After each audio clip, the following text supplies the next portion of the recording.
Hello, ladies and gentlemen, it's the Dark One. Now, don't you think the mind is an amazing gift? Just take a moment, right? That through imagination, we can write and illustrate complicated worlds with immense landscapes and bring them to life through cinema and animation. We created devices to examine microorganisms and directly make cures and remedies for diseases that were once thought to be fatal. We as a species use our brains to achieve insurmountable feats that no other animal on this planet could even comprehend. Like going to the moon, right?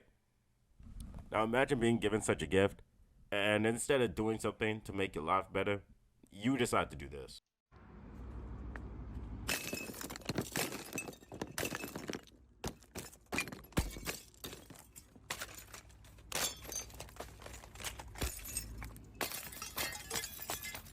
Did that infuriate you? Well, that got me. I don't even know these people. I did a little digging on this video, and it's not that TikTok challenge, like the one that's trending recently. Although I wouldn't put it past them. Destroy the candlelight vigil challenge. Disrespecting the dead 80% speed run? No. It's a friend of a drunk driver who's in high school.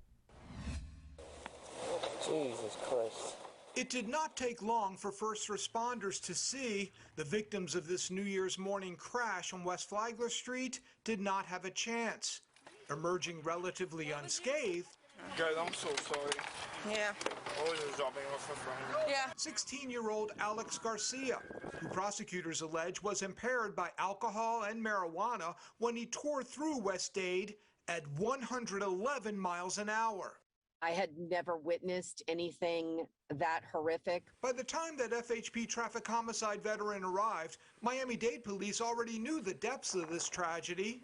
4 dead in a Hyundai Elantra, T-boned by Garcia's family Tahoe. Gone in a flash, as the surveillance video showed the SUV moving west seconds before the crash. This Miami-Dade officer saw them speeding and was first on the scene. That's the real spice, the Cajun on this chicken. These people died to a child who thinks he's a badass because he has sex, joyrides his mom's car, smokes, drinks, although he's 16. That's like what, 10th grade? This kid still has to write papers for literature class on Alexander Hamilton. And yet he threw his life away, as well as 4 others who are in batting distance of his age range. And that's not the main thing I'm talking about today. There's been a somewhat surge of people on the internet recording themselves committing vandalism, theft, arson, things of that nature that honestly you do not want hard evidence of yourself doing. Now you might say, well, you could just delete it, or there's not enough proof to prove that person is even you or is even related. Now you may have a point, but this kid, this absolute buffoon, uploaded this video to his Twitter where you can still see it. But this is only one case, right? But this is just about all you need to see. These very recent videos of people doing shit like this on their accounts. It usually catches up to them, whether to delete it or not, because the internet is forever. And yes, this kid is that generic edgy teen who has swastika hoodies, spray painted clothes, skinny jeans, and he doesn't understand the gravity of the situation and that his friend genuinely murdered these people through his incompetence. Look, this behavior isn't what attracts the babes, okay? This goes for anyone. Like, I could just imagine this idiot hitting up Becky on the street going, yeah, babe, that was me. I smashed the vigil of those innocent people my friend killed and is in prison for doing. Check out this video that I uploaded on the internet. Yeah, it's on Reddit and everyone's calling me a piece of shit, but I don't care. Free blank, blank, blank. It's not hard for the authorities to hunt these people down. Like, this kid is directly not related. He's involved with this other kid, and you can still see it on his Twitter. So it wouldn't be hard for him to get doxxed or for the family of these victims to come find him and give him the ass whooping he deserves. But do they know they're going to get caught? Do they want to get caught? What motivates these people? What makes them think that the clout is worth it. You see, it's to my understanding that the internet is injecting poison into the minds of people who lack common sense. And it makes them hungry for justification of their wrongdoings. I think that's probably the main part of this debacle. It doesn't matter if 100 people are disgusted with your actions. So long as 5 people acknowledge you, it should be okay. This mindset needs to be stopped. We need to find a way to make these people understand that their actions have consequences. These attention-hungry mongrels get high off the feeling of that quick boost in popularity. Famous or infamous, it just doesn't matter to them. They're the bottom feeders of the internet.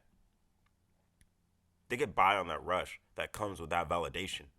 And people need to understand that by only giving them our attention, our opinion, and then doing the same thing over again to the next asshole, it's only going to get worse. He's a piece of shit, don't get me wrong.